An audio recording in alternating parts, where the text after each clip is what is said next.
John Steele. Adam, How you doing, buddy? good. How are you? I'm so happy you came out. I'm happy to be here. Yeah, are you? Truly? You know. I was just telling a story before we went on that every time I have somebody in here, but we start like this, but by the end of this show, they're like with their back against the wall and the microphone like pushed all the way up. It's like, I don't know if they're scared or getting comfortable.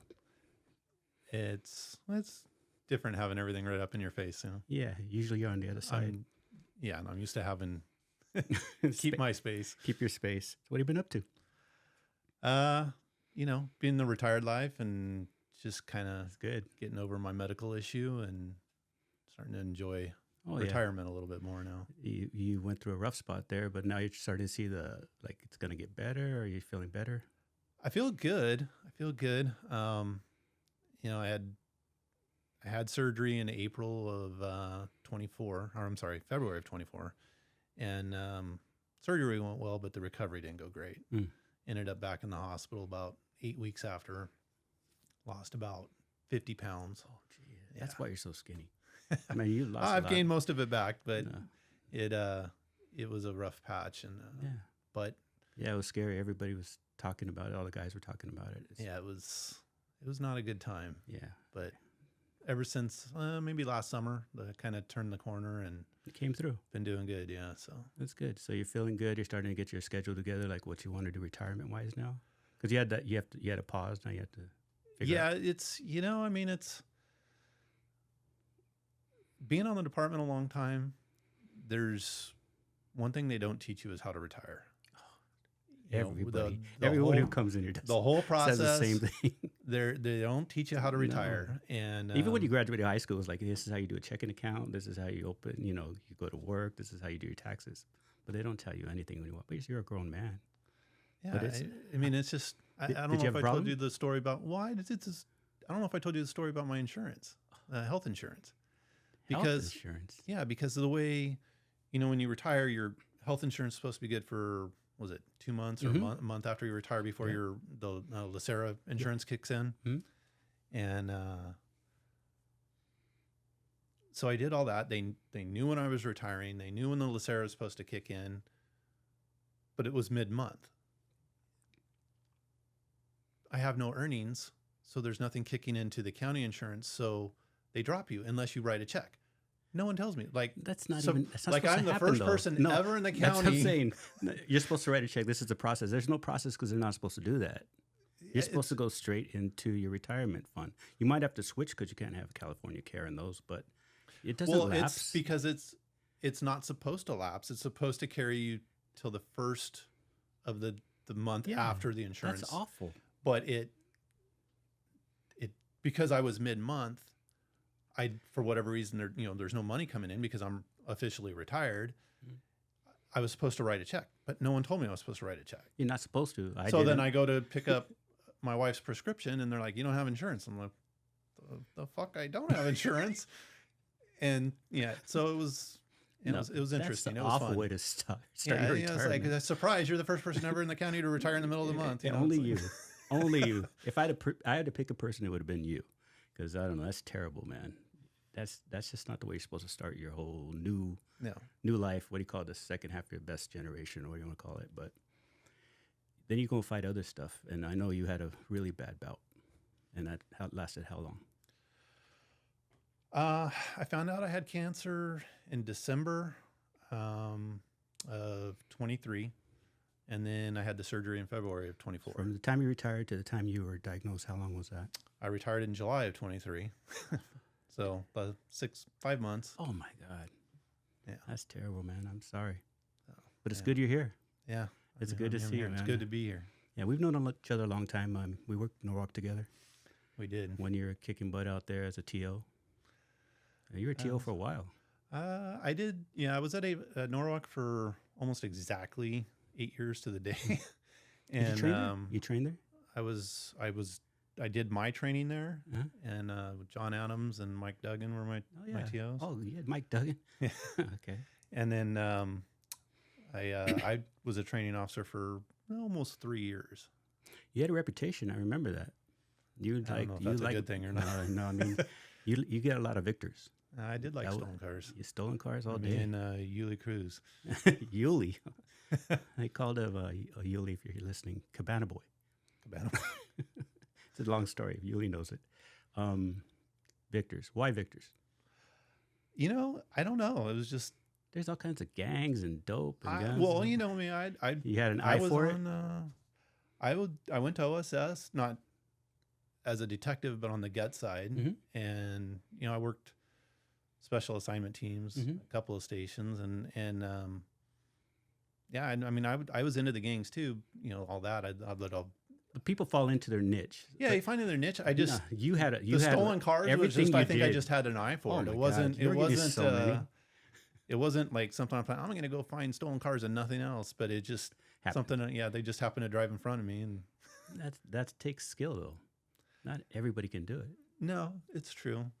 No, it's hard. It is. But it's like you said, you find your niche. Some people are great at finding dope, and some people are great at finding guns. And my thing was just stolen cars. I don't know. What did you see? What was the thing that keyed you though? Because OSS and you stop 1,000 cars a night, and you rarely get a Victor. You rarely get the stolen cars, but you might get a gun. You know, it was just my thing was probably kind of the way you were in patrol and OSS. I was looking for bad guys. Yeah. I was looking for gangsters, dopers. I mean, people when they're using dope, they have that look. You know, it's a tweaker. That's a heroin addict, whatever. Yeah, they have that look, and I'm looking for that. Or I'm looking for gangsters, and gangsters drive a lot of stolen cars. That's the thing, It turned into and then and also in patrol, when I was in patrol, there was that, what was it, the 87 to 92, whatever it was, Toyota Camry. Oh God, you could steal with a paperclip. And the Hondas. Remember the old Hondas? Yeah. So I mean, it was just every one of those that ever drove by me, I ran just because. You're making light of it, man. I'm telling you. You know, get an OSS. You know, that's your hunting all night. Rarely got Victors. I mean, rarely.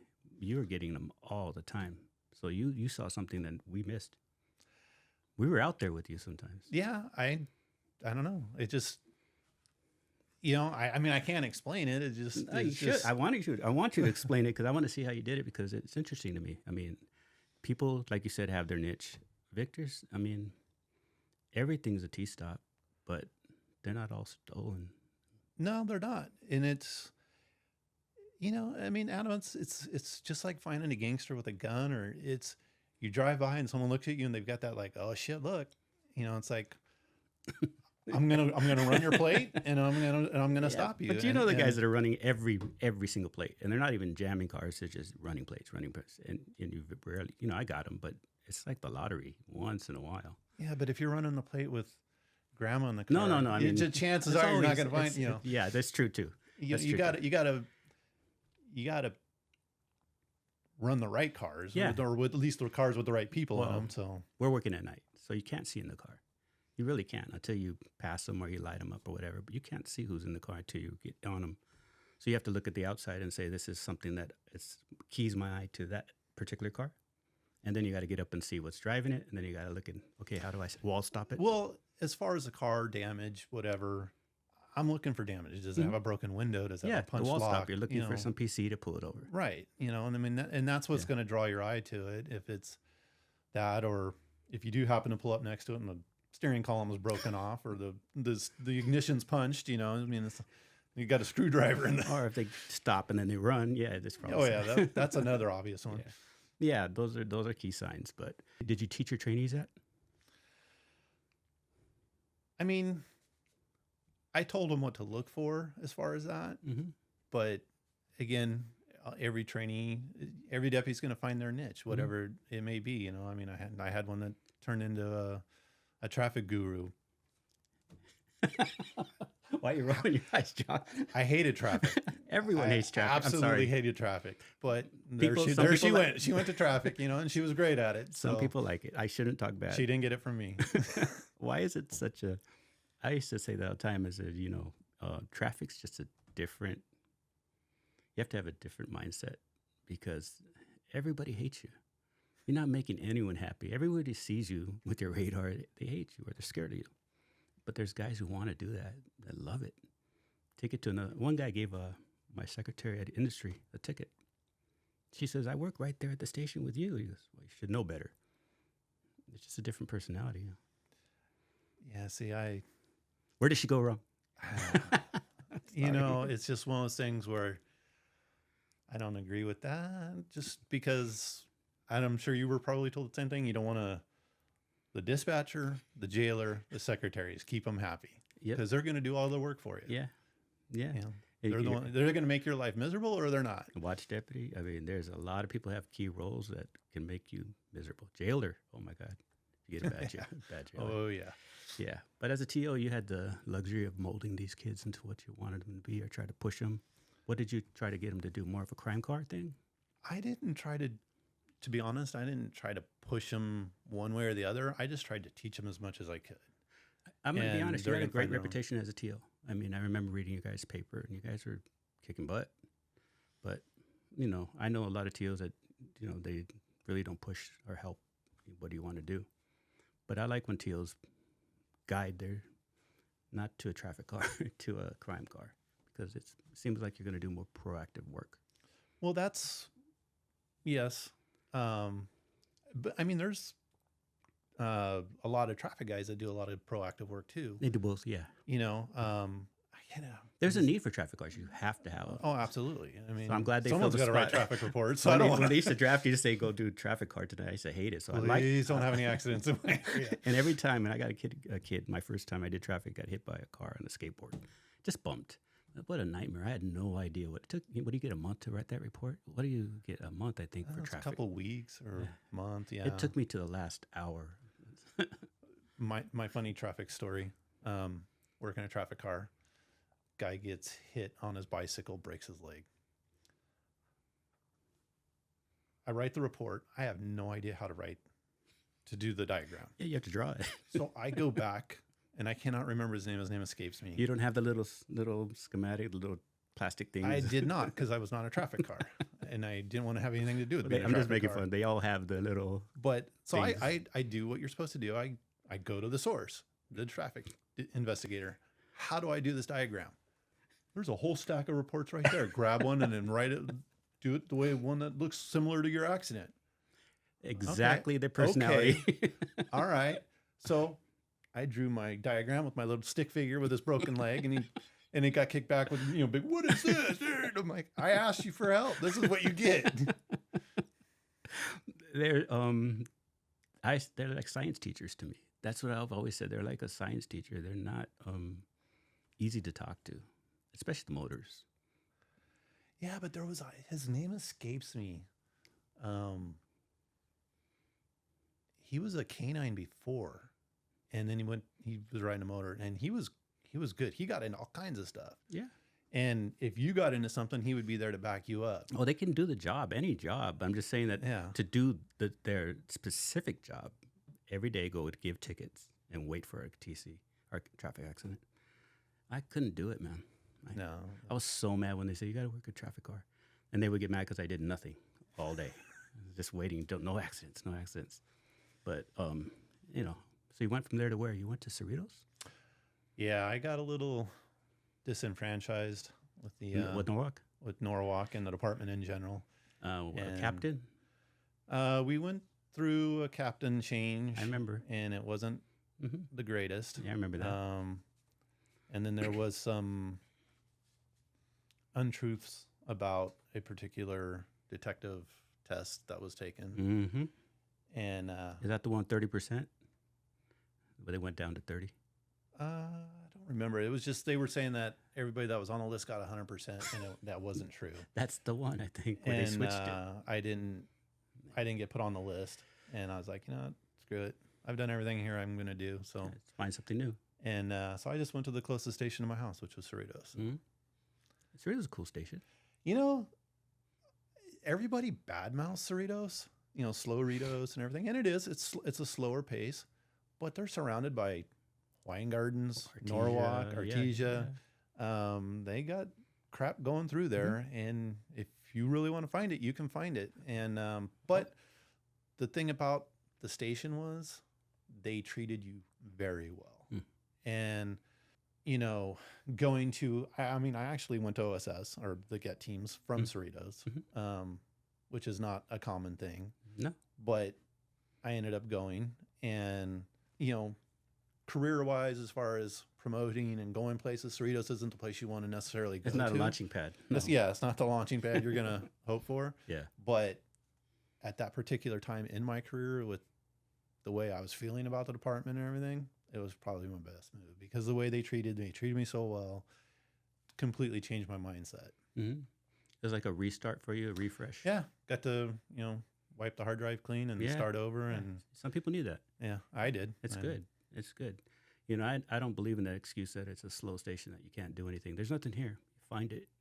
It's out there. It just depends on I mean, there's dope everywhere. Everywhere. Guns Guns everywhere. Yeah, everywhere. I remember if it got slow, we'd get shifted different places go to the motels, check out time. The bad motels, not the nicer ones. Yeah, or gas stations, because they're all pulling in. Well, you get a gas station that's on westbound and it's going towards Pomona. That's the one you want, because they're coming home or leaving. They're leaving out to go do some capering. You can work it out. You can have fun. Gas stations, motels. And like I said, you got plenty of borders with cities that have a ton of crap in it. So. A lot of 7-Elevens. 7-Eleven. Motel 6, baby. Motel 6. Yeah, the Red Roof. I mean, you can make it work, but you just have to work a little harder. Yeah, I mean, it's not going to jump in the back seat of your car, but no, it's there. It's out there. You just got to find it. And that's the argument I had. Is like, yeah, I'm going to see you get a strap in Diamond Bar. then we'll talk. Yeah. It can happen, though. It happens. It's there. Oh, yeah. I'll tell you it happens. And actually, I think deputies that go at a slower station and excel almost tend to be better deputies than... They're thinking differently. I mean, not to take anything away from a ghetto station. No, those guys work their asses off and they're good at what they do, but you don't have to work as hard to find... No, you learn different ways of doing it. I remember my TL would tell me, okay, you had a 211 now, and everybody's running they're running to the robbery, right? So you got 7 cars going to a robbery that just occurred. So it's, JO. Why are you going to the bank or whatever? Get your ass to the on-ramp, because they're probably going back to whatever city is your problem city. They're going that way. So and it works. It works all the time. It does. And it's the biggest thing, I worked 5 years of patrol as a sergeant in Carson, and Carson. The T-flats all day. Yeah. The biggest thing I saw, younger deputies, they just drive too fast. They're so focused on getting somewhere fast that it's like, slow down and open your eyes. It's going to pass you. It's probably going the other way, away from the scene. Yeah, I mean, as a sergeant, I got into so much stuff in Carson. Everyone was like, Sarge, how are you finding all this stuff? I'm like, I'm got my eyes open. I'm not like you. I'm not handling calls. I'm just rattling around the city with, hopefully nothing to do. And you got time to look around. Yeah, I've got my eyes open. It's out there. It happens in front of you. But it's intuition too. Certain cars. Well, of course. Yeah. I mean, you got to put yourself in the right spot. And to be honest with you, a lot of it is luck though. I mean, you've got to be in the right spot. They've got to be there at the same time you're there. But if you're not going to give yourself the opportunity to find it, you're not going to find it. No. But I don't like the excuses. It's nothing. There's nothing going on. There's always something going on. There's always something going on. I don't care what city it's in. I mean, it may be raining and you don't want to go out and find it, which I totally understand. Well, I have a lot of complaints now because we drive around and I see stuff, and every time I see the sheriff's, that's my alma mater, and I see him looking. Shit just changed so much, because everyone's driving around with their windows up. I said, if I had my windows up when I was out there on patrol, someone would walk up to me and tell me something. What are you doing? How are you going to hear the crime? And if it was, raining, you roll down the back windows. So your back seat gets wet. So what? But you never had all 4 windows up. And I see them rolling around, windows up on their cell phones. And you might need to make a cell phone call, but there's no reason to have your windows up. It just tells me you're out of service, or you're waiting for a call. Yeah. But that was a thing. That was a bad stigma to have with your windows up. Maybe it's just not a thing anymore, but it used to be like you were looked at like really bad.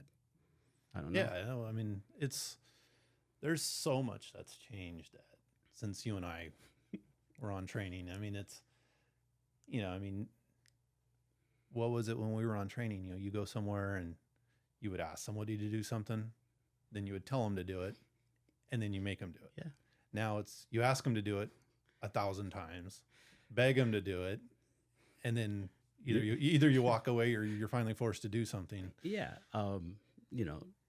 That's actually one of the conversations I had with another interview. I was talking to a couple guys, and it was, our guys are talking too much. It came out. I said it. I said, they're just talking too much.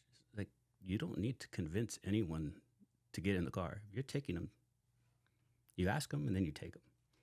But it sounds bad. It sounds like you're just grabbing everybody off the street, but that's not the way it is. It's just that I think they're so hesitant now that it makes it harder for the guy who isn't hesitant, because he looks like he has a heavy hand now because he's actually doing his job. You're going to jail, turn around, let's go. And a lot of it, again, like, as I said, as a sergeant, I was a sergeant for 14 years maybe before I retired. I know, you were my last sergeant. Yeah. I got a complaint. I'm kidding. Go ahead. That last sergeant you had was worthless. It was what? He was worthless. Hell no, you're great. But as a sergeant, you see, I mean, the department hasn't done itself any favors. Mm-hmm. It's, back in the day we had the what was it, the Bowman decision, mm-hmm. brought on by stupidity within the mm-hmm. department. Yep. And then we were forced. Yeah. 25%. 25% of all promotions and everything had to be women. And but there's we don't even have 25% women on the department. 3% were women in the whole department. Yeah. And so the math doesn't work. It doesn't. And people were getting promoted into spots. And it's not even just women now. It's just, in general, people aren't spending enough time at their jobs. Oh. It takes you a good 3 to 5 years to learn absolutely anything. Yeah. And if you do the bare minimum 2 years in patrol and then you become a field sergeant, I mean, a field sergeant is supposed to be a resource to the guys and gals out in the field. Yeah. If they get stuck, if they need them, if they get stuck and they need that guidance, you call the sergeant. But if the sergeant's got less time on patrol than you do, where's the guidance? The higher you get up, the less you need it. The less you need a sergeant. That's the way it's supposed to be. You don't need them anymore. You should know what you're doing. You should. Mm-hmm. To sign paper and stuff like that. Yeah, and I saw that as a sergeant when people started calling me to go to their calls, and I'm not even. I was in the field, but I was a SAO handle sergeant. Their call. They wanted you to handle their call. Yeah, like, they wanted. What do I do? What do I do? Mm-hmm. Or I just use force. Can you handle it? No, 160 Sam's going to handle it. Yeah. Come on, Sarge. And but it was a lack of experience within the sergeants. And it's sergeant shopping, because I trust certain sergeants. I don't want to give it to that guy. I don't want to give my paper to that guy. Even you wait, you find somebody, because it's not bad. It's just, I know you know what you're doing. He might have just got his stripes last week. I'm not taking a chance, because it might be forced, and that could ruin my career if it's not done Nowadays right. It could. Yeah, so why would I give it and trust that some new guy? I'm going to take it to somebody I trust. So you sergeant shop. It's a thing now. We sergeant shop for you. It's a good practice. It works out sometimes. It does at times. I mean, in that situation with you guys at the end, at the tech crew, it's a very much different kind of a situation. And well, it is. I mean, it's, you guys knew what you were doing. I didn't know what you guys did. Mm-hmm. I learned some of it just to help out, and because I wanted to learn. Mm-hmm. So when I would get calls from other departments or other people that needed work done, I could explain to them a little bit of the process. Yes. And they start getting technical with me. I'm like, hey, hold on a second. Let me give you to Jimmy, or somebody can spin their propeller at him. And don't give it to me. You know better. But it just, I don't know if it was you or Jimmy or somebody came in there, you guys are rattling off some technical stuff, and I'm like, you're just saying words to me. None of it means anything. What are we doing? You said it a couple times. Speak English. Speak English. Yeah. So, but my job wasn't to your job was supervise you in what you're doing. My job was to supervise you as a unit. Well, I should take you aside and say stuff like, we don't do this. They want us to do this, and to give you the reasons. And then when you go there and have to talk to them, because I'm not going to talk to a lieutenant. You are. You'd have your information. So you had your tools, or you would have your battle. You know how to battle because I give you the information to battle. Because otherwise, they don't know what they're talking about. You wouldn't know what you're talking because they have no idea. You're telling them. It's kind of like two guys that really don't know what they're talking about. Yeah. But we don't want to be in the room, so you kind of have to. You fought those battles for us, and we appreciated it. But I know your head was spinning when you came to our unit. You were. Oh, absolutely. I mean, I relied on all you guys. You, Dan, Tracy, Steve, Jimmy, Braulio. Yeah. Braulio was there barely longer than me. I mean, like a couple years maybe, I guess. Yeah. But he had the world of experience more than I did. Yeah. So I relied on all of you guys to guide me in the right direction when I had questions. That's what good sergeants do. They rely on their stronger employees or the stronger guys. But I know that when we would call you and the people would come in, I know you had to be thinking, I don't think they should be doing this job. I don't think you're not even being trained. You know when you feel something's wrong, because they're pulling us a lot of different ways. I remember that. Well, I don't know if you remember when we first got there, or when I first got there. There was that scenario where they were looking for a murder suspect with the mom and daughter, I think it was, up in Palmdale or Lancaster. Yeah. And the suspect lived in Santa Barbara, and they wanted us to send two people to go up and crawl underneath his car, which is parked right outside his window, and slap a GPS tracker on there. And I'm like, no, either we all go. It's a full team thing. It's 100% full team. You know, I mean, we're not even in our area. We have no way of communicating with the agency that we're going to be in the area with. You can't tell them you're there. You're going to send two guys up there? Yeah. No. Yeah.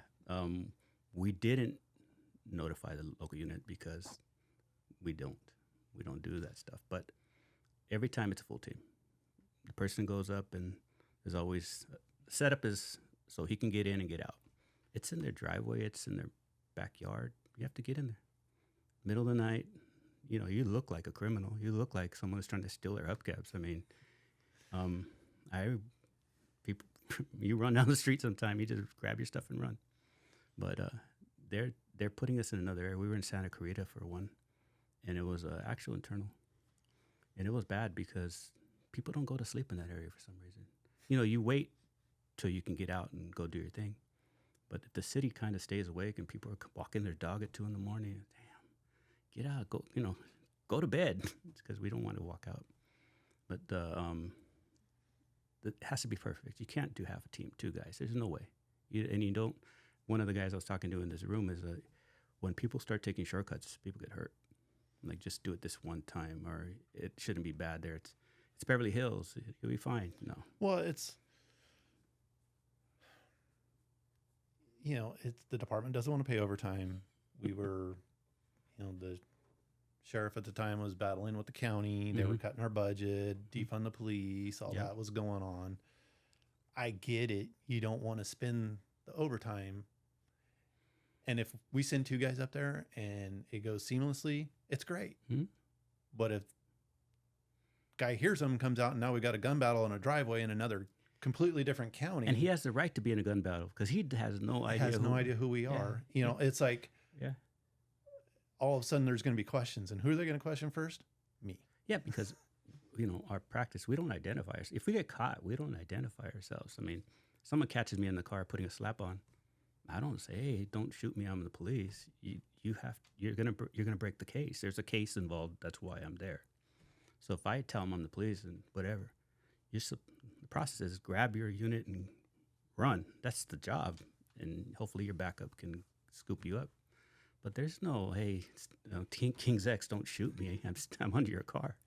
And I was in East LA doing that stuff, and it's like, no, man, there's dogs. There's all kinds of crazy stuff out there. But that's the thing. It's just like you were saying, people taking shortcuts. It's all great if it works, but when it doesn't, then a new policy comes out. Yeah, then there's a new policy, I mean, we've all been that subject of a briefing somewhere. Like, we're not going to do this. Who did that?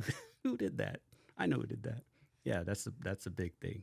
But it got to the point where a lot of people were coming after us for different things, and Dan and I had this conversation about battling and saying no.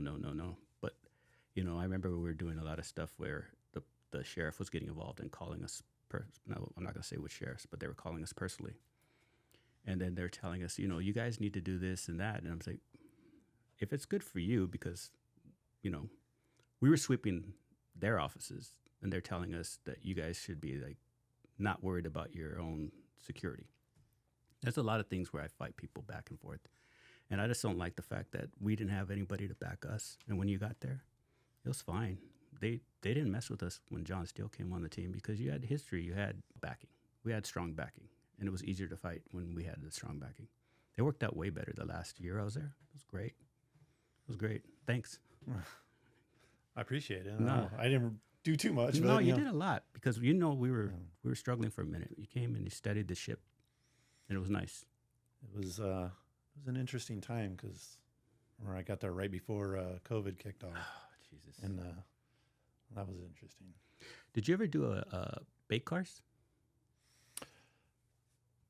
I was a chase car once in a bait car operation, but that was... Do you remember where the bait car came from?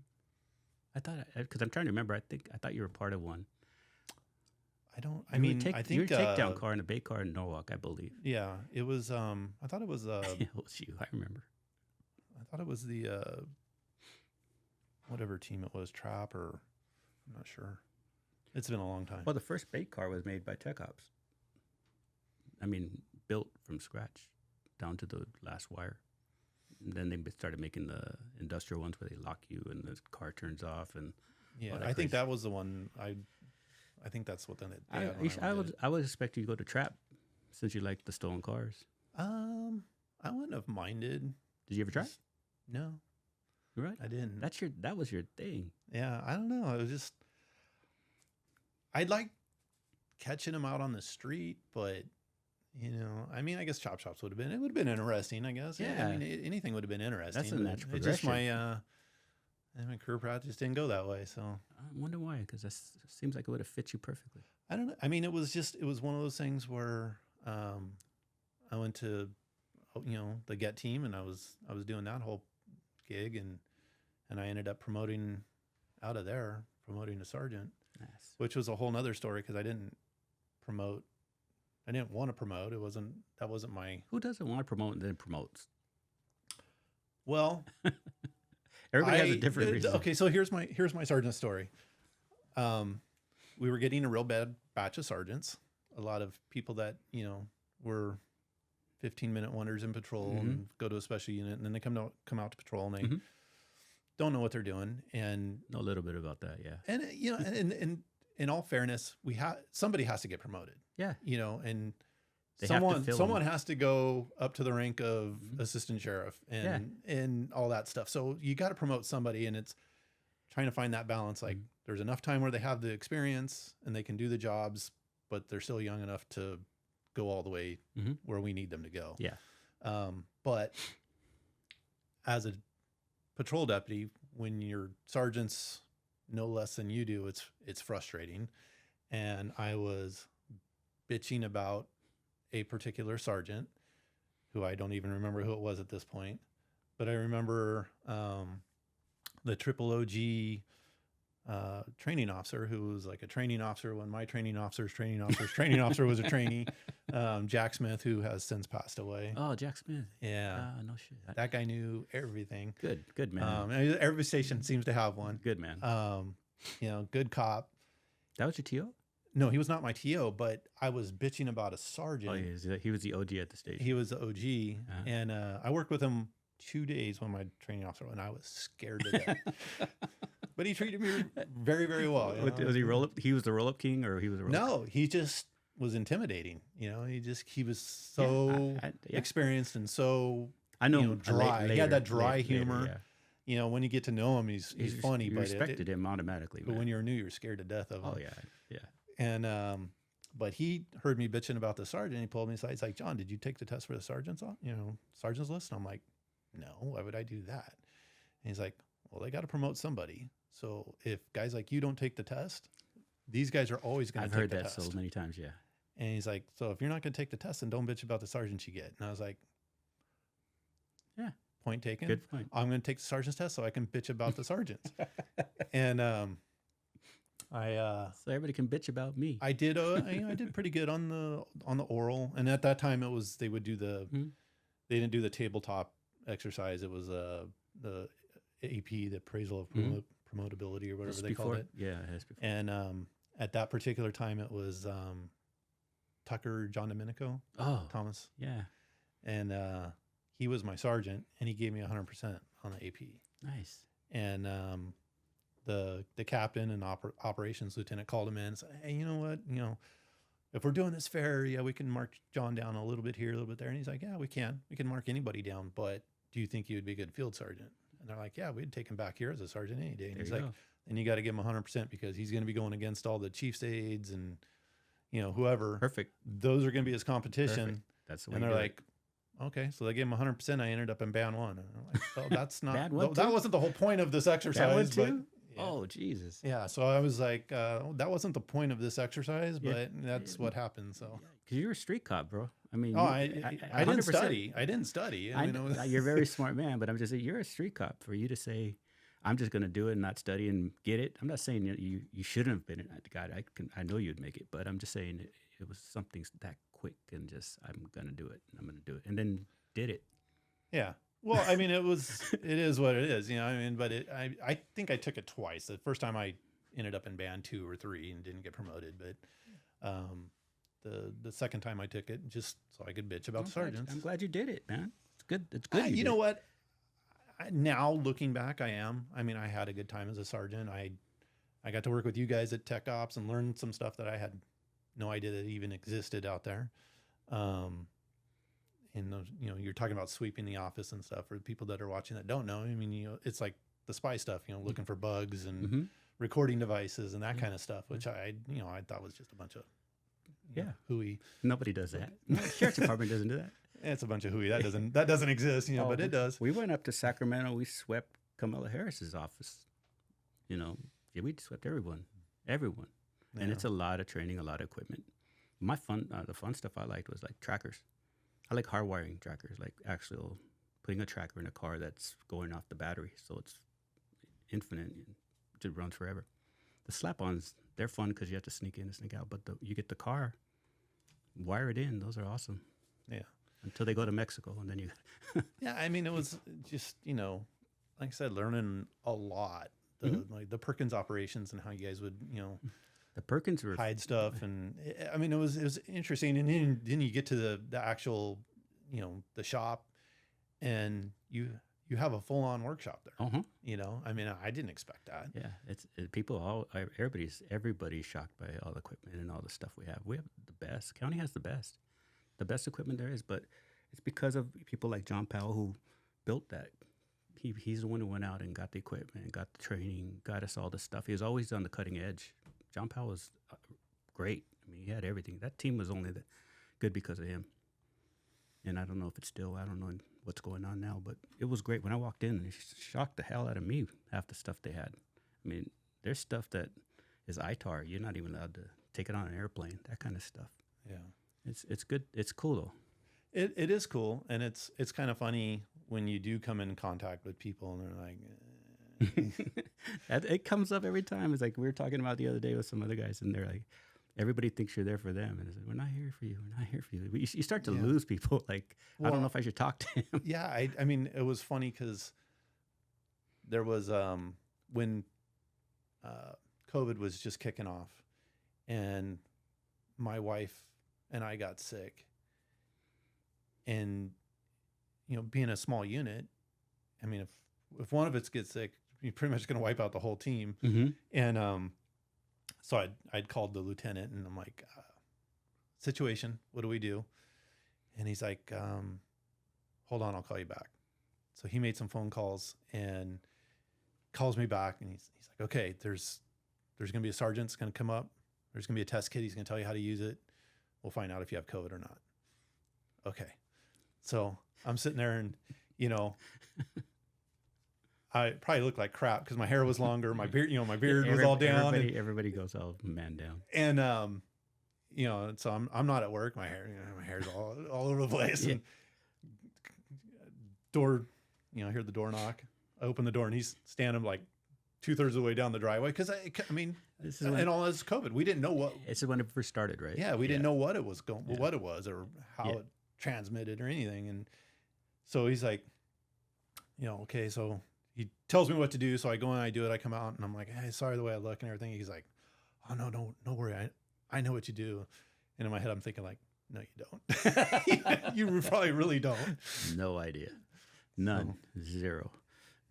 I mean, they think they do, but I know you got into a little bit of that, not clandestine, but kind of like that. People don't want to be your friend as easily, or they're kind of worried to talk to you. Because you went to what, IAB? I did. Yeah, I came to you guys from IAB. So you're used to like people not wanting to eat lunch with you. Yeah, it's. I will say this: if you would have asked me at any point in my career up to and including going to IAB, if I was ever going to go to IAB, I'd be like, fuck off. I'm never going to IAB. But going to IAB was actually it was a good experience. Good experience in seeing how the department really works in the upper chambers. Yeah. And it's not what everybody thinks. All you guys that are watching this, if you're still in the department, IAB is not what you think it is. It's in the name, bro. Internal affairs. It's in the name, but it's not, it's not what's portrayed on TV. It's not. If you never deal with them, that's what you think. Of course. Yeah. Absolutely. I mean, I had friends and the guys that I've known for years will be like, oh, you're going to put a case on me? I'm like, IAB doesn't put cases on anybody. No. That's your unit commander. Yep, We're asked to do the investigation. Yeah. All we do is the investigation. We don't I didn't start know that them. either. We don't open them. We don't do any of that. Yeah. We don't have anything to do with making a case. Nope. Well, I mean, you kind of make the case. I mean, starting how it starts. You're a gatherer of facts. Yeah. I mean, you're a detective just like anybody else. But you're handed it from a station level or the unit level, right? Yeah, it's coming from a unit. Yeah. So I'm saying it was given birth somewhere else, but you guys are going to the only exception to that is like shootings. Yeah. If it's a shooting, it's an automatic rollout. I mean, you're rolling. Yeah. Or if it's a use of force and depending on the injuries, that's a policy thing. There's nothing you can do about that. It just is what it is. But, I mean, IAB doesn't even have any say in whether there's discipline or not. I know. It's just, here's the facts. This is what we found. You guys make a decision. Well, IAB is there's a purpose. There's a need for it. Just like ICIB, there is a need for it. Absolutely. I know when I dealt with IAB before I went to Tech Ops, because OSS handles all 998s non-hit, so they would hound the hell out of me because I guess you guys have to do your reports in a certain amount of time.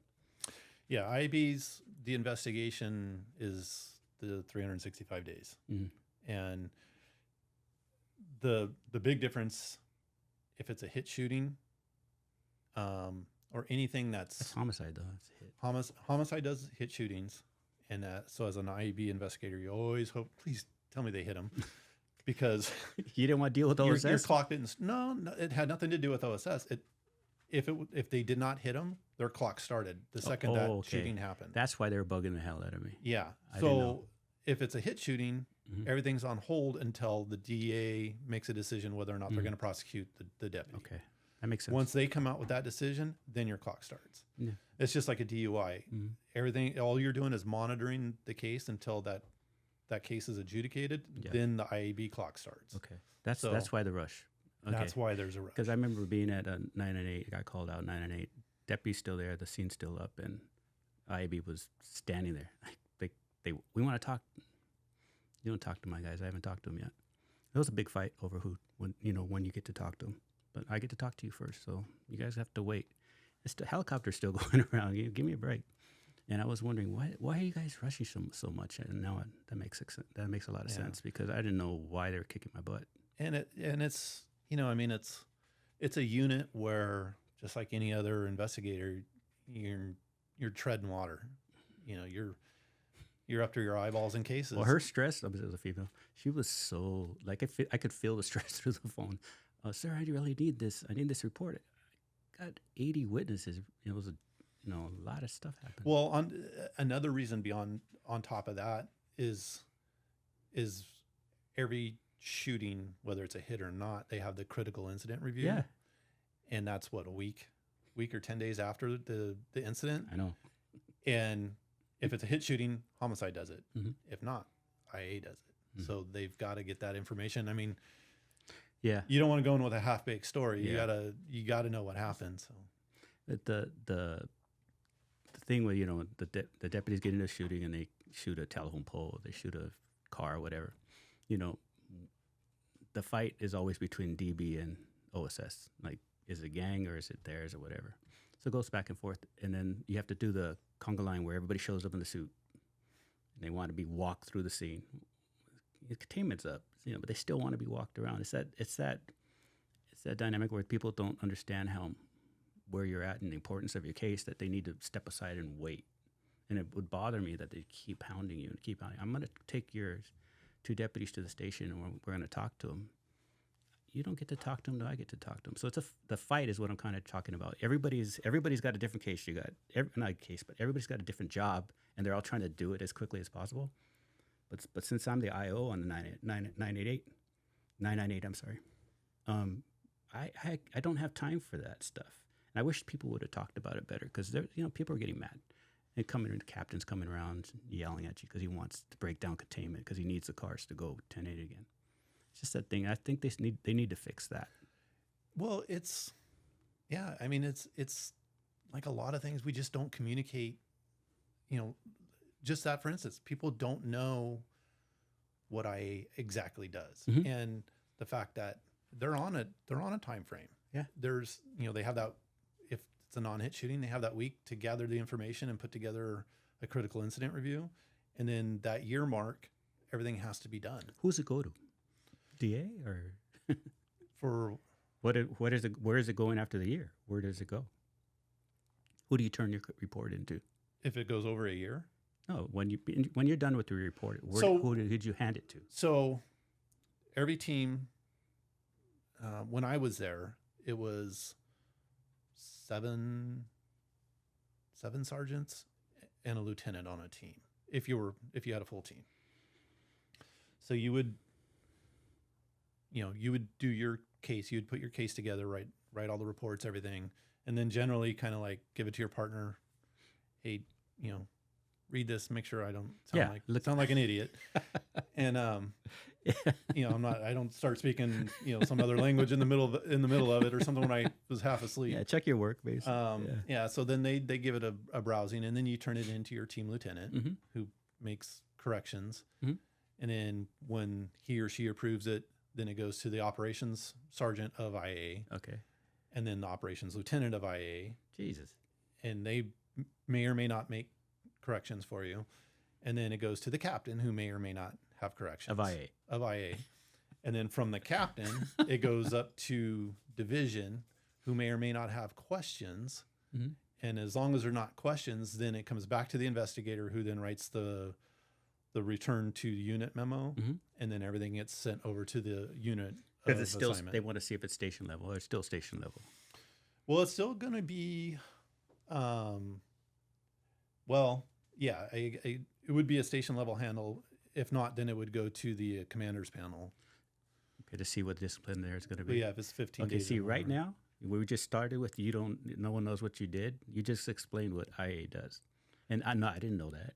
And then whoever watches this is going to go, okay, now I know what this. Maybe they'll like you guys better. Yeah. Well, I mean, it's it's just like being a patrol, man. You're the face of the evil, Yeah. Well, and to be honest with you, most of the evil is you started it. It's lower. Because because I will say this: there are some cases that come in there that you look at it and you're like, this is bullshit. Yeah. This guy didn't do anything wrong. Yeah. And then there's some you come in here and you're like, what the hell? What did this guy do? Who ever thought this was going to be a good idea? My God, yes. Tech ops, we were dealing with a lot of that stuff, because internal would come to us when it got to crazy town. And I remember other departments would use us because they can't investigate their own officers sometimes. And we did a sergeant from another department. He was under IA, and we wired up his car, the whole car. And it was crazy. It was like, that guy's on your department. Why are you even investigating? This should be like what he's done. You shouldn't even give him a chance to go out and see what he's doing, because we were wiring up the whole thing, video and no audio. But they caught him. But yeah, I thought, why? I think it's kind of, we're past investigation time. Just what they told me, they knew already. Yeah. Every department's different. You know, and it's the liability's bad. You know, though, if you keep for people that may happen to watch this or listen to it, there's people in the department that they don't deserve to wear the badge that we wear. You're repeating a lot of stuff other people have said in these chairs. Yeah, so it's a consensus. You know, yeah, I want someone. You know, I mean, there's the obvious. You want to go out and have someone that you know is going to have your back. Mm-hmm. If you get in a fight, you know they're going to be in that fight with you. Mm-hmm. If we get our asses kicked, at least I know they did everything they could, and I did everything I could. Sometimes you lose, but I don't want to be the one fighting while someone's sitting there talking on the radio, watching me get my lunch handed to me. We're gonna have some words later. No, when I get out of the hospital, we're gonna have some words. But it's there's that. That's the obvious, but there's just also, I know Adam's gonna go out and he's going to command that respect that the sheriff's department or any police department should have. Mm-hmm. And he's not going to do wrong by the department. He's not going to do wrong by the people that he's contacting. Yeah. If people deserve to go to jail, they deserve to go to jail. But if they don't, you don't want to put them in jail. You want to put the right person in jail. Always. And you want to do the right thing. And there's a lot of guys out there and gals that they're going to go out there and do the right thing. You don't worry about them going out and doing some crazy shenanigans. No, something stupid. And then there's a guy you work with and you're like, oh God. Especially the supervisor, like, oh God. There's a lot of that when you talk about, the guy that's kind of the problem. As supervisor, I had sergeants in here a couple of days ago, and I was like, the guy who's going to get you in trouble. You just know on your shift. You just know the guy on your team. He's the one that's the highest percentage to get you in trouble. Maybe he won't, but who is your problem child. And I used to always say it was me most of the time on my teams, because I would always talk back. I was just one of those people. It's just bad. I was a bad employee for bad sergeants. Just if you're a good sergeant, we're fine, because you and I got along fine. Yeah, the thing is this too, though. I had a sergeant tell me, "I can't wait till you're a sergeant and you have a deputy just like you." That is good. That's really good. Because it wasn't that I was a problem child, or at least I didn't look at it that way, but there's a lot of policies and things that come out, and it's like, that's really dumb. Well, that's not a well thought out plan. And I always would show the other side of the coin. Yeah. And I remember that about you. I'm sorry. I do remember that about you. You wouldn't let someone tell you something that didn't make sense. You would argue the fact that, let's do it like this. I remember seeing you do this kind of stuff. That's good. It's good to stand your ground and stick to your guns if you know better.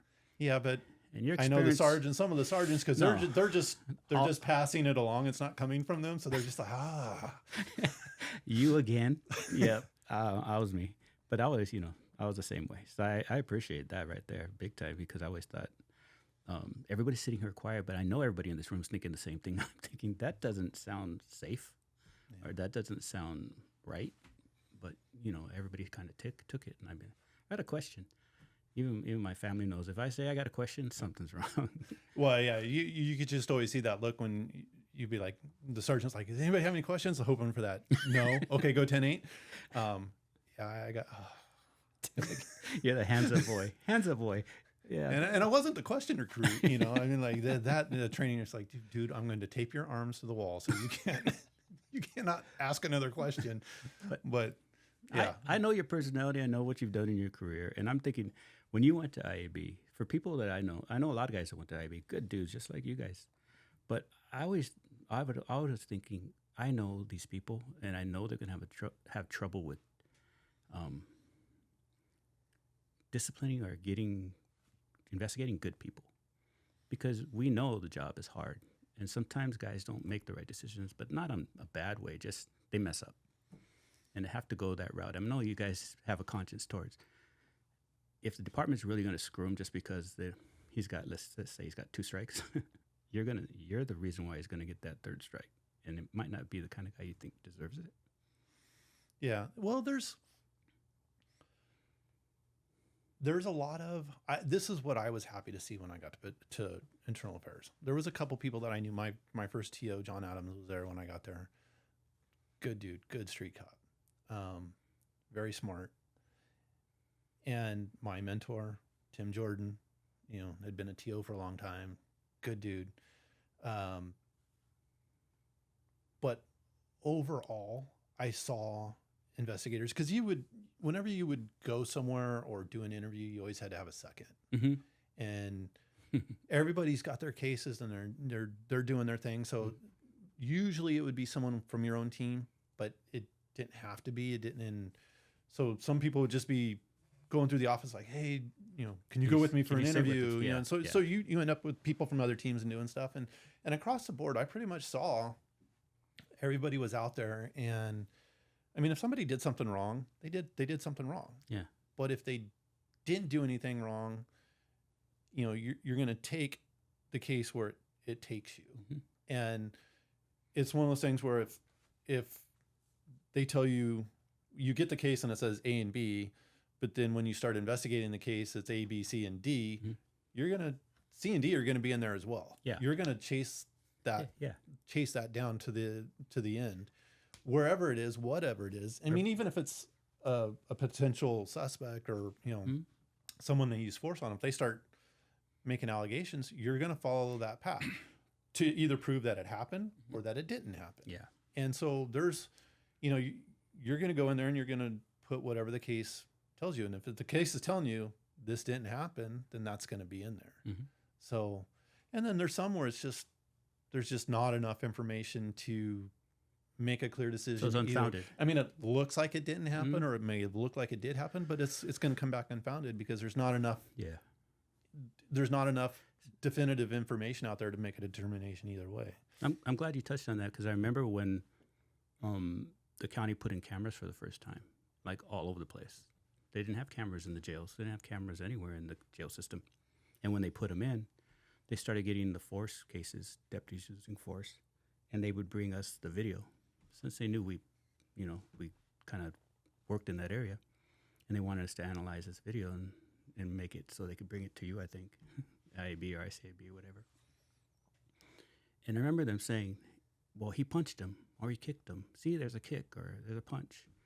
And the video, they showed me the video, and, I've done this a couple minutes, so I'm looking at the video, and it shows his foot, let's say, one of them, the foot's on the left side of his head, and the next frame, the foot's on the right side of his head. You'll see he kicked him in the head. And I go, where? So I play it back. He goes, his foot's right here, and his foot's on the other side. He had to have kicked him.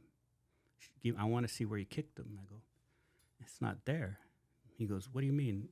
I know he kicked him because when you play it through, if you look at things like our eye and our mind, I can explain all the science shit that goes on with video and optics. But if you play it through, it looks like he kicked him, just real quick. But he played, but frame by frame, his foot never hits his face or never hit him in the head. And I said, it's possible he kicked him, but this video doesn't show a kick to the head. Well, it has to, because I see it when I play it through. I said, let me play it for you again. Video is a series of pictures. You got pictures all, and you flip card. Remember the little one where you flip the mm-hmm. bird and the bird starts flying? It's pictures. 30 frames per second is what your TV is, basically. I know there's HD, but basically it's 30 frames per second in a nutshell. The county, for budgetary purposes, wasn't saving all that 30 frames because it takes up a lot of hard drive. And it's very, very, very expensive to store it. So they shortchanged it. They got cheap. And we're going to keep, I think they were doing 15 frames at the time, maybe 10. So I said, your eyeball's seeing 30. The county saved 15. they just decided not to keep 15 frames. Okay, so that 15, let's say frame number or whatever, is missing where he kicked them, or he maybe skipped over his head. Maybe he missed, but that frame isn't there. And it's so hard to explain to them that frame rate is everything, but you want to put these guys in jail, or not jail, but fire them or discipline them, or maybe file them, I don't know.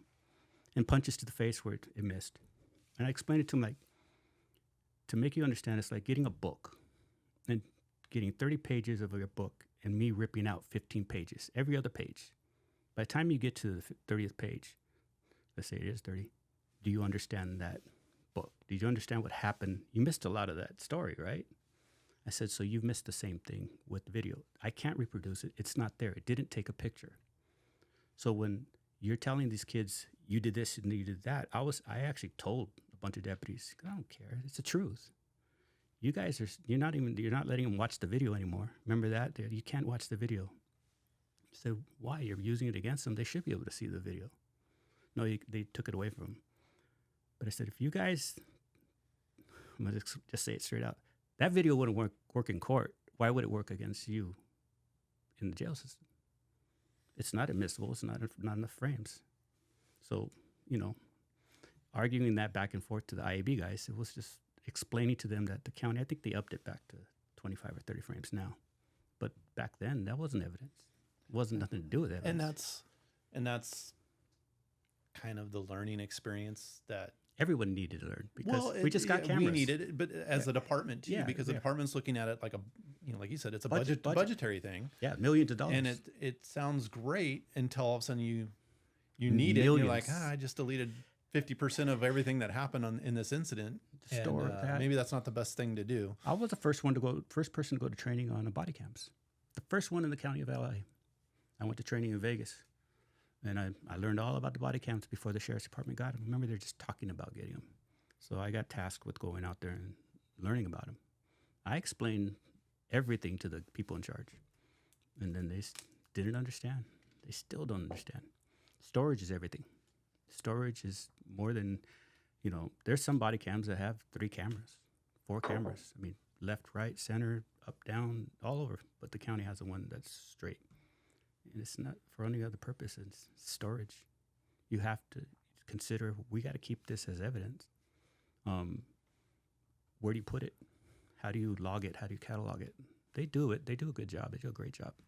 But it's so expensive that a big department like LA, she's millions and millions of dollars. And that's, when you try to explain that to people, doesn't everybody have body cam? It's expensive. I mean, not just the purchasing the camera. That's just the tip of the iceberg. It's like you said, 4 years from now, if you've got, you can't get rid of it. If you got 400 deputies 10-8, that's a lot of terabytes of information that you have to hold on to for 10-hour shifts, 5 years, whatever it is. 10-hour shifts. Well, I mean, it's 24 hours a day. Yeah. I mean, it obviously days and PMs is going to have more than earlies. But I said it's millions of dollars to store it. Yeah, millions. That's a ton of information that you have to store, and someone's got to pay for it. So, and if they're paying for that, then they're not paying for something else. And that's a huge thing they didn't think about. But that's what I was trying to explain to them at these meetings. I said, you guys haven't even thought of how you're going to pay for all this. And they thought they're just going to put cameras on people and every day they would erase them or something. I don't know. You have to store it. It's evidence. Every single day it's evidence. And then you got the legal part of it. It's like it records audio and video. There's very specific rules for audio and video. You can do video pretty much anywhere in public. You're good with that. But audio's protected like more than anything. Your workspace is protected. You have a right to privacy. Your workspace at the staff station in the jail, you can't record audio unless you have a warrant. You can't do a radio car unless you have a warrant for audio. But if you're in a county area, you can do video all day long because the county owns it. So if I'm in a radio car with my partner and he forgot to turn off his body cam, I have the right to privacy. Why is my speech not protected? So these are the things I was trying to explain to the sheriff. I said, you're going to have to really figure out how to make it so you don't slip up, because you have a huge lawsuit if somebody tries to say that you're being recorded illegally, because our speech is protected. No one was thinking about those things. Oh, I mean, just think about the stupid things. Yeah, I would be the one that would think I turned my body camera off at the end of a call and I didn't. Oh, you had body camera? Then I'd go and You had to wear one? No. But if I had one, I would be that guy. Come on, I would forget to, I think I hit it and I didn't, and it's still going. And then I go in and go to the bathroom, or, you go into the locker room and people are changing and it's stuff like that. It's like, whoopsie. They're going to forget every time. They just are. And you don't want a big red light, because now, you're giving yourself away. It's like the dumbass who came up that everybody has to wear the fluorescent vests when they're out in the street. That's retarded. Now you put a big old target. we get in a shootout at a traffic accident. I'm wearing this big fluorescent vest on me. I'm over here. Yeah, who's the moron who said, we're going to be... For millions of years, we didn't have those fluorescent vests, and very few people ever got hit by cars, but now everybody's got one. And they're making you mandatory. I never got one. They tried to give me one. I never got it. I just thought it was stupid. Yeah, it's like warning labels when you read it and you're like,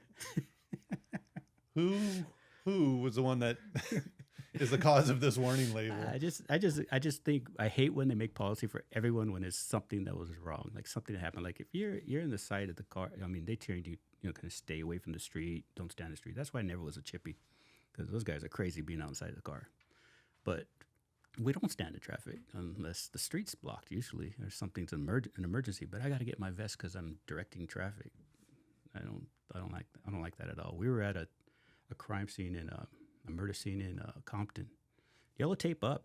It's 2:00 in the morning. And we see the lights. We're all talking in the street, and the freaking car starts coming down. I think it was Avalon, and he just keeps coming. He went right at us. We jumped out of the street, went through the yellow tape, went through the crime scene, went out the other side of the yellow tape, and kept going. You don't know what's going to happen out there, brother.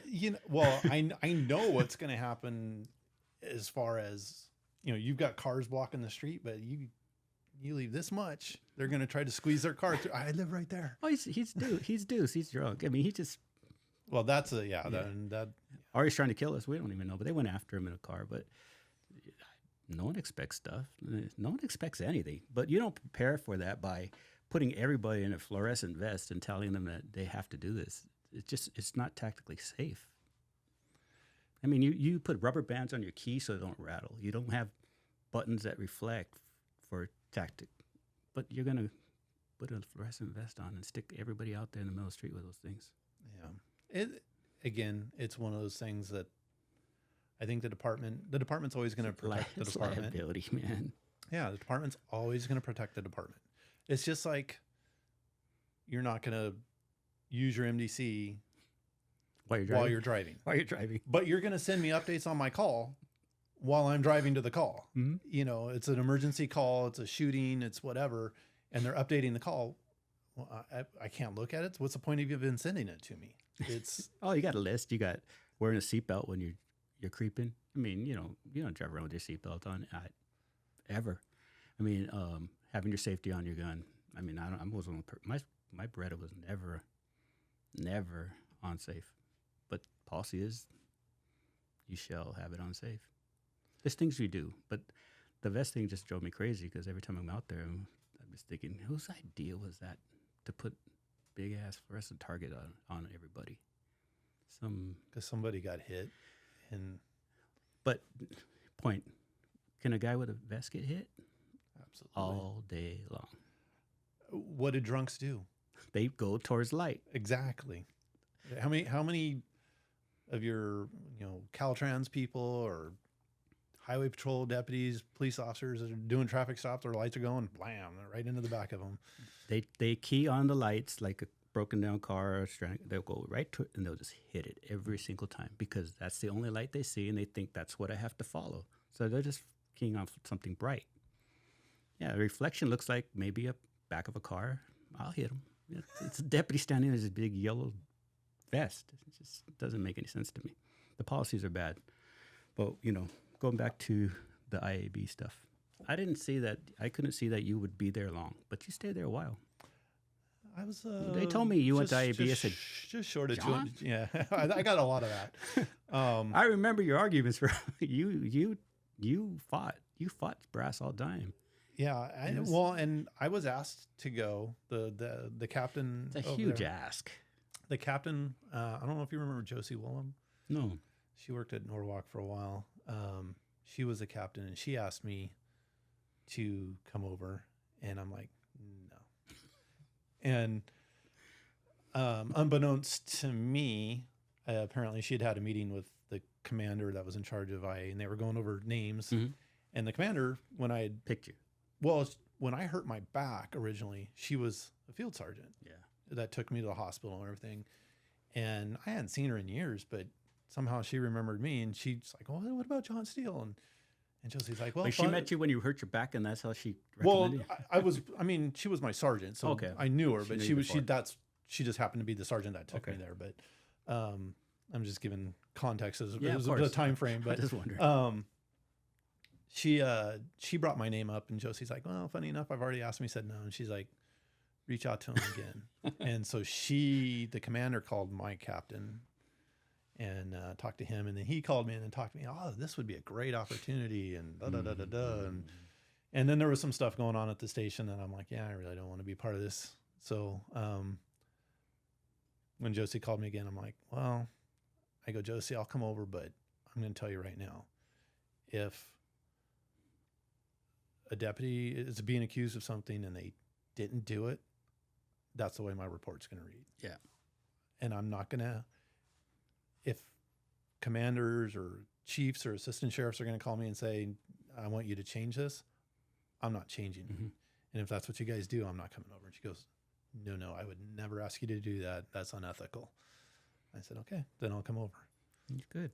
And I did get a couple phone calls, but I would just always say, this case is a standalone case. He's got cases before, but we're trying to get rid of Adam. Help us out. This has nothing to do with that person's case. If you guys want to put the two together, that's on you. That's not my job. You wouldn't be the person to do that, brother. I know that already. You'd quit the unit if someone tried to do that to you. I know that you have a lot of integrity. That's a good thing. And that's what we're talking about. Drive a bus or something. I don't care. I'm not going to railroad someone. I made the point that we could hide anywhere. I can go back to the jails. I can go to TST. You can find a spot. There's places to go. There's places to go. And I mean, and everybody's, life happens, you have kids, you get cancer, other medical issues. Maybe your spouse or parents have medical issues and you need to be there for them. Patrol or sometimes investigations, you're subject to what's going on and you can't do it. So TST or jails or courts or whatever, that's sometimes the only answer for you. So that's the great thing about our department is you have that ability to go somewhere else and something that's going to work for you and your family schedule wise. Yeah. It's a good schedule. Detectives, what was the one thing you thought deputies kept repeating? What's the one thing you saw over and over again that these guys keep doing the same thing? Was there one, I guess, a crime or? The big one's DUI. There's a ton of DUIs. Really? And I wouldn't have known that. I wouldn't have known that. No. On duty? What? You can't see. This is where I'm gonna stop you. You can say yes. It's not gonna hurt anybody. I'll say this: there was yeah. no words of DUI involved, but there was a lot of alcohol in this person's system, and they were in a uniform, and they were getting paid. Yeah. I know a captain. Come on, everyone knows the stories. They're not secrets. They did their time. Yeah. Got demoted and all that stuff. So I understand what everybody's worried. You don't have to worry about cops drink, cops do stupid stuff, cops drink on duty and they get caught. It happens. It just happens. But I know DUI I'm sorry, I didn't know that DUI was a big thing for deputies on duty. I'm not. It is in general. I think probably. When I was at IA and now is probably less than it was back when you and I were young deputies. You think so? Yeah, because they changed the policy where it's 2 strikes now, right? 2 strikes. Yeah. Where before we we know some. T-strike is you're fired. We know after some the people second that try. had stars on their collar that Yeah. had more than that. Yeah. There's also, Uber and Lyft and stuff. Oh, that make it a lot easier. Yeah. Not to go somewhere and drive. Yeah. And to be honest with you, with all that out there, why would you? I know. I mean, it's easier just to call an Uber, and you don't have to worry about it. But people do dumb things. But DUI, damn. What else? What's second? I don't know. I didn't have a lot as far as monitors. I mean, domestic violence, just family stuff always. And especially when it's a divorce or a separation, and it's not an amicable one, not a good one, an easy one. Not only do you get the deputies that actually do things they shouldn't do, but you also get the accusations just to screw that person over. I didn't have any particularly in those cases. I had a lot of force cases, a couple of different shootings. I inherited a shooting. Force was jail mostly or on street? It would vary. It was both. I mean, like the very first case that I did, I inherited from someone who moved on, and it was a dorm riot. Oh, okay. And it wasn't even that bad, but they threw a sting ball, and one of the little pellets skipped off a dude's noggin and left a red mark. Automatic IA case. Really? Yeah. I mean, didn't even break the skin, but it made it an automatic IA case. But it was, they handled it by the book. I mean, it was straight legit. But it's, and that's the thing, like another thing that deputies don't understand is it's a force. And because of the injuries, it goes to IA, but it doesn't mean it's an IA investigation. It's a force investigation that IA is handling. Okay. So there's levels. Yeah. It's not like you screwed up and now you're under investigation. You can't go anywhere. There's, you start getting limitations put on you and eyeballs put on you. That's not the case. It's same as your sergeant in the jails or on patrol is going to write it. It's just us instead. Yeah. So it's going to be a little bit more involved because we're going to cover everything, but it doesn't mean that you did anything wrong or that anybody's even accusing you of doing anything. But people would come in and they're like, super nervous, and it's like, dude, just chill out. Or in the jails, they're young deputies in the jail. But somebody brought up the other day, and I have to confirm it with you. You might know. Someone said it's against policy now to break leather. Not against policy, but it's force. My understanding is if not if they break leather, but if they actually basically pull their gun out of their holster. No, I may be wrong on this. Don't know. Nobody quote me. Nobody yell at me. I'm retired. I don't know. But my understanding of it from talking to people that are on the department, that like if you do the T-stop and you got your gun behind your leg, that's not okay. It's if you point it at someone. That's my understanding. I may be wrong. I'm not sure. Man, they're writing a lot of stuff then out there. Yeah, I think it's kind of one of those like checklist kind of deals. So kind of like the resisted handcuffing kind of thing. There's no injuries, no complaint of pain. It's just it is what it is. Half memo. Yeah. So it's not a full blown. Somebody was saying that the other day that it was it's policy. We were going back. I didn't know that. I didn't know that at all. I didn't know it was a thing. Broke. I always broke leather like all day, all night. Especially in the really bad areas. My PPI would be so down. Sometimes you just had to let them know you're serious, and I can't see your hands, so I'm not going to wait for you to show me what you have in your hands. I mean, he's going to get the jump on me. You're a one-man hoop. It's dark. You pull over a car full of gangsters.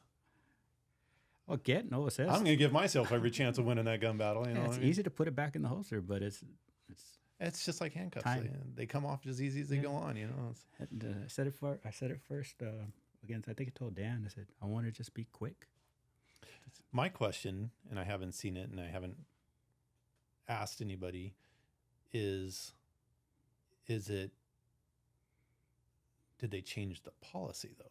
or or not the policy. I mean, obviously they changed the policy, but did they change the force barometer, the force did pi? did they change the wording? Because they have to. The definition of force is overcoming the force, force used to overcome force or exertion, whatever, to overcome, the resistance of another. Well, technically, I mean, if you're doing a felony T-stop, are they resisting you? No, not necessarily. I mean, they could, but well, the majority of them don't.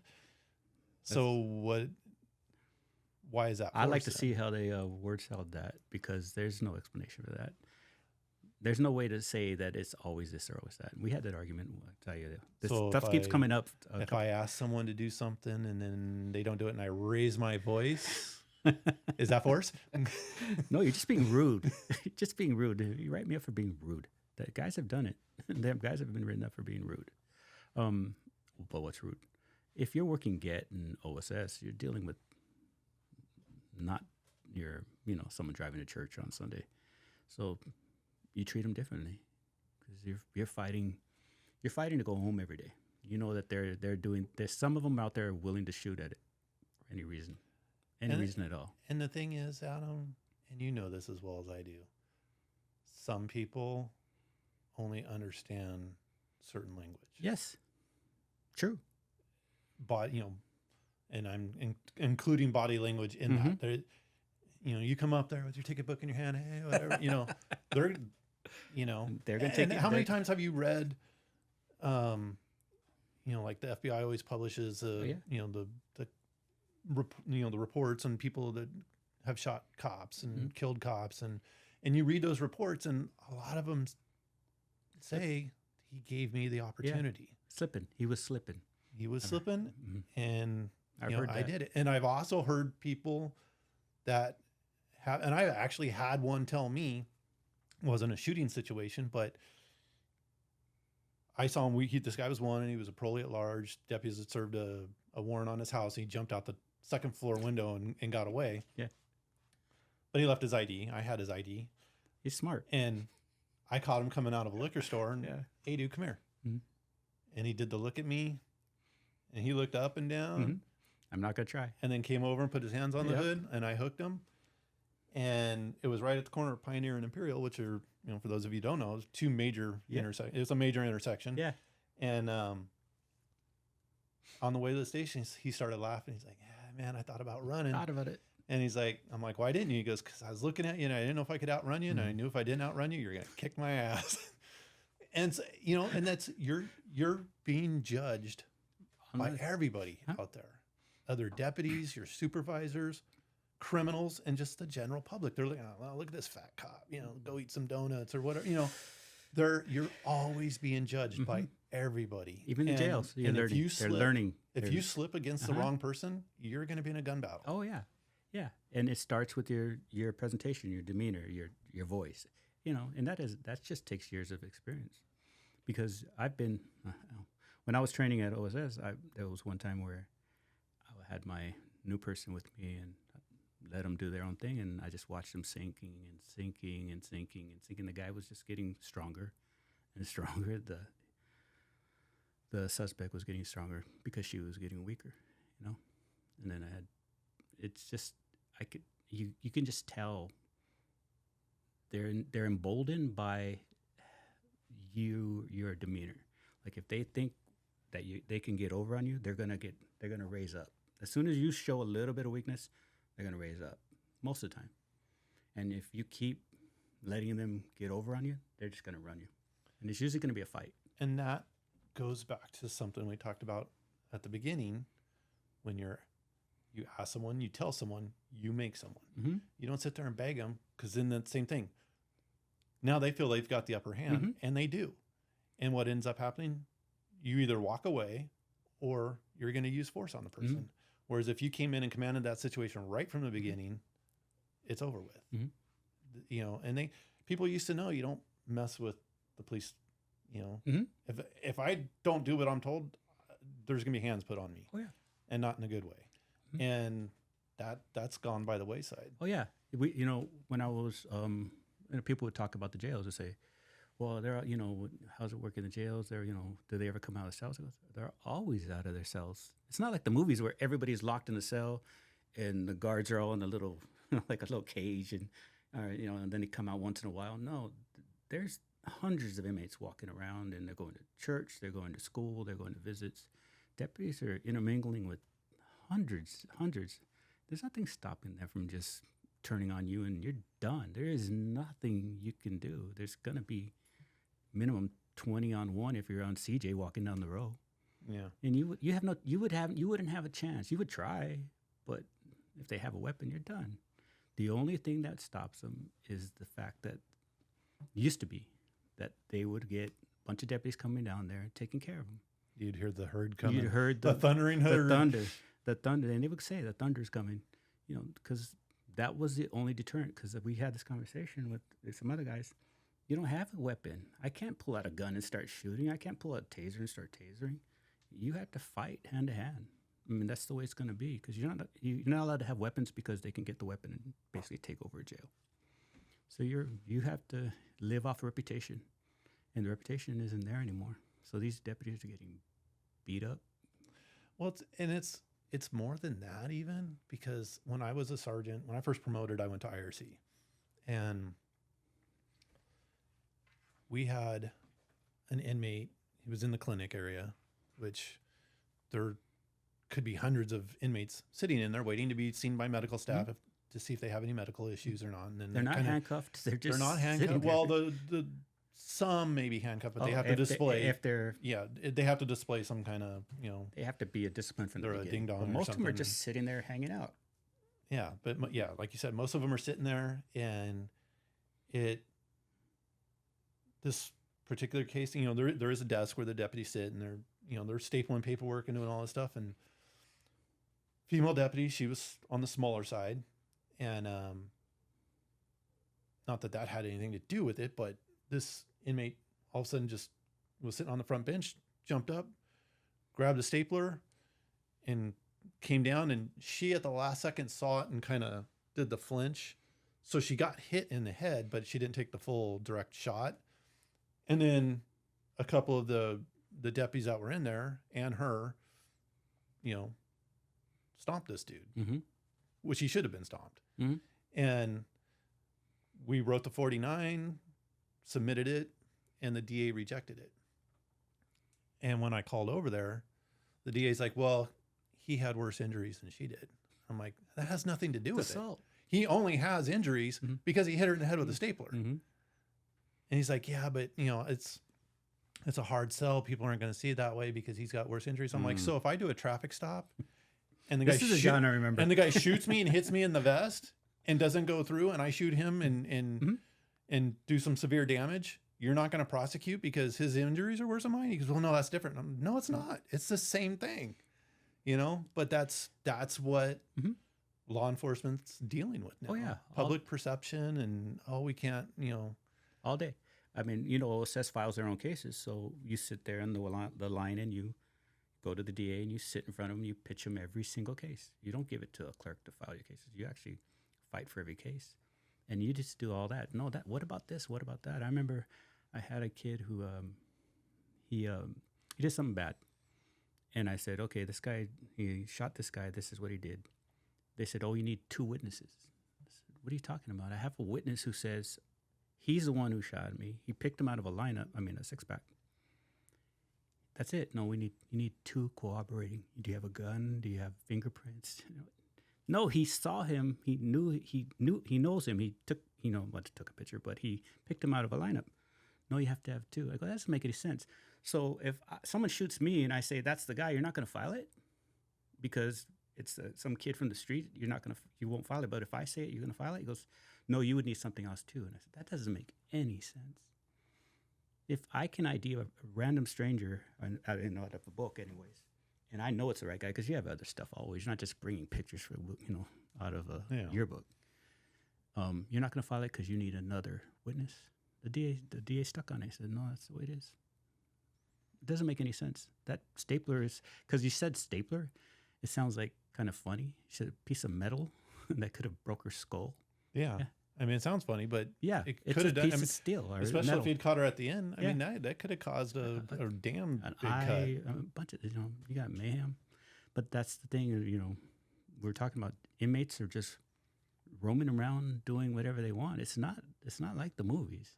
And like you were saying, they're now emboldened because the deputies' hands are tied, and they're not going to get filed on. So why not take my shot? I know they were doing this thing where they were hitting a deputy and then laying on the ground, lay down, prone out, and they would just handcuff him and walk away. I mean, he would kick the shit out of a deputy, just sitting there in blood, lay down as soon as the other deputies came. Like King's X, can't touch him. You know, you can argue either way, but do you think he's going to do it again? Absolutely. And what's to stop him from shanking a deputy next time instead of just beating him? The people don't understand. It's another world in there. It's a zoo. You got killers. You got bad people, and you're thinking, well, you have to be nice to them. You have to kind of like, oh, once he lays down, he's not fighting. You can't touch him. Yeah, go on the street. Have somebody go up to your kid and kick him in the face, and then lay down and go call the police on me. No dad would just, okay, well, let me just let me just wait till the cops come. No dad with any assault would let that happen. The guy would have fallen down a couple of times. Oh yeah, he would have tripped. He would have tripped. I'm not gonna lie, he would have tripped a lot. Anyway, so back to the story. I got John Steele here. Yeah, I'm happy you're here, dude. I'm happy you're back. Yeah, I mean it could have gone another way. No, I'm so appreciative you being here today because I know you have a lot on your plate. And I know you and your wife went through a lot, and I know you have things to do. But I really, really appreciate you coming out today. And I'm taking we're winding down here. Yeah, well, I just want to, a guy I didn't know that well, but I went to training with. It's a spider. There was 9 of us that went to training at Norwalk at the same time. Ron Smith, who just died in a fatal motorcycle accident last week in Tennessee. No, he was a deputy. Sorry, he was a deputy. Ron Smith, where was he from? I mean, what was his... He went to Norwalk, and then he was at Norwalk for a couple of years, and then I don't remember where he went. Parks Bureau or County Services or some as an investigator. No. I don't know where he ended up. Like I said, I haven't seen him. I saw him a couple times after he left Norwalk, but I haven't seen him in a long time. But he died. Yeah, sad news. Motorcycle. How long had he been out? I'm not sure. Several years. He retired, moved back there, and kind of a weird story. My niece is engaged. Her fiance's brother is married to one of Ron's daughters. So that's how you're keeping in contact, kind of. I didn't really have any contact. I was actually looking forward because they're getting married next year, and I was looking forward to going back and catching up with him. Haven't seen, like I said, I haven't seen him in years, and I wasn't close. I'm not gonna say I was close, but it just kind of bummed me out hearing that. And then it's horrible, dude. And then there's a friend of mine. He's on our department, Keith French. He's at Compton, been there for a long, long time. His brother's going through pancreatic cancer right now, Steve. So see, you're getting to what we've been talking. Everybody, I don't even bring it up. The guys come here because we're all retired, and it keeps coming up. Life is short. It is, and I will say this: and do your scans and take advantage of everything. Huh? Take advantage of everything, because I'll tell you what: when someone comes in and says those words, "You've got whatever kind of cancer," it's a kick in the nuts, man. It's life changing. It is, brother. I know that, and I know. Like I said, I appreciate you coming out, and I know it's hard, but we're all dealing with more of this. And that's why I put this together. And I told the guys that I want to have an outlet for the guys to come and just hang out and talk, because we don't do it enough. And I didn't want it to be like, I thought about getting people together. I want to talk to this guy or that guy, and I didn't do it. So coming out here, I know a lot of guys are worried that it's you're going to be getting investigated by IAB or something. It's not. It's just a time that I'm retired. You can do whatever you want. But there's a lot of people who still think like, oh, what will I say? What are we going to talk about? Whatever the fuck you want. Just relax. But I don't want it to be that I keep hearing that somebody I know passed away, and I didn't reach out to him, and I didn't talk to him. I want to get as many people in it as possible. It's a good outlet. I'm getting a lot of great feedback from the guys that this is what it's kind of needed, and I don't think we have it. We don't have that, and if you can make time, shit, it's cool to come out again and again and again. We'll sit you with other people, but it's what you said about your friend, and I know what you just went through. It's a kick in the nuts, brother. It is, and I'll throw it out there. If anybody watches this or listens to it and they're going through it or have a family member going through it, and reach out to Adam. He can put you in contact with me. I'll tell you everything I've learned, and people don't advocate enough for themselves. Yeah. Don't just settle for what the doctor's telling you. Yeah. You got to push. Yeah. And I mean, you're in a fight for your life. Yeah. You're in a fight for your life, and you got to do everything you can. Yeah. So yeah. I'm open to that. Reach out to Adam. You can put him in touch with me, and if I can be of any help, I'll do anything I can. Well, my wife and I went through some trouble a long time ago with my son, and exactly what you're talking about. Doctors tell you one thing, and you actually hear another thing.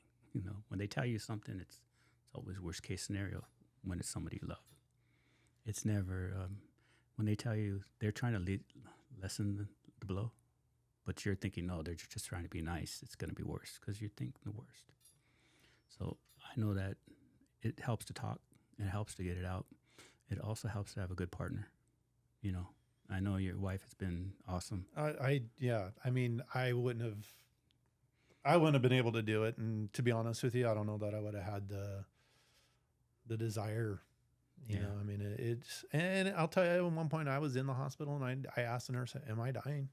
And she's like, kind of laughed it off. No, I'm like, no, seriously, if I'm dying, stop doing what you're doing, because I'm fucking miserable. Yeah. I mean, I'm getting poked. I'm getting tube stuff shoved down my nose, and it's like quality of life, right? It's like, I mean, if you're just extending my life a week or two, just let me go, man. It sucks because it's never. I love life, I love doing things to be out there, but it's like when you're that miserable, it's but she's like, no, you're not going to die, and I'm like, okay. And that, and my wife and everything else, I had things to fight for, so I did. Mm-hmm. But it's the mind's a powerful thing, and you can give up and go the other way. So. Oh yeah, but you're here. Yeah, you're here, man, and then we put you in the chair, and this is now part of your legacy. It is, you have something that you could share with the people that are going to be going through it. I know people that are listening or will be listening are going through the same thing. I know names, so it'll help. It'll help a lot. And if anybody calls me, I'll definitely refer them to you. In all seriousness, but put them in touch. I got one thing to tell you: don't ever do that shit again, bro. Don't do it. Just get healthy, because I don't want to hear that you're sick again, man. I wanted to do it. It broke my heart, brother. I mean, it broke my heart. Yeah. We were we're praying for you, we're pushing for you, but when Dan told me, I was like, I just talked to him, and you weren't gone, but I just talked to him. You just don't think it's well. I mean, I'll tell you, I had no symptoms. I didn't know. I mean, until that doctor called me up. Even when I talked to you, you're like, and it was totally unrelated. Okay. I went to the doctor for something totally unrelated, and thankfully that doctor caught the tumor. And from that point forward, it was just like one doctor, life changing. One doctor. So that's amazing, and it's a blessing. And had I not gone for a scan, back to the scans, for something totally unrelated, I might not be here. Yeah, I'm glad you're here. We're going to do it again. Sure. Wasn't too bad. No, it wasn't horrible. I appreciate you coming out, John. Thanks, Adam. It's good to see you again, brother. You take care.